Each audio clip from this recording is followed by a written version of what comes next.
হুগলি নদীর নিচে দিয়ে মেট্রোই পারাপার এক স্বপ্নপূরণ হতে চলেছে।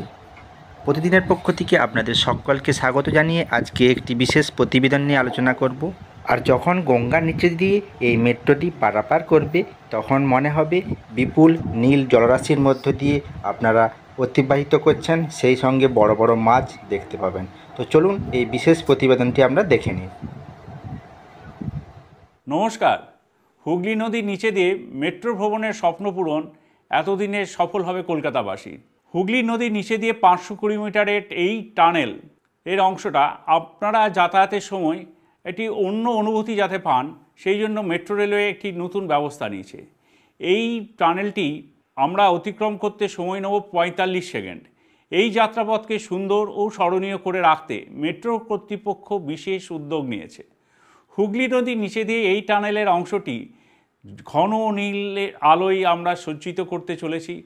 ট্রেনের এই অংশের মধ্যে দিয়ে যখন যাবে তখন যাত্রীদের মনে হবে ঘন নীল জলরাশির মধ্যে দিয়ে আমরা যাচ্ছি। চারপাশে খেলে বেড়াবে বড় বড় মাছ, সমস্তটা আলোয় সাজানো হচ্ছে। এছাড়া ট্রেনের মধ্যে শব্দের সাহায্যে আমরা ফুটিয়ে তোলার চেষ্টা করব নদীর নিচের আবহ।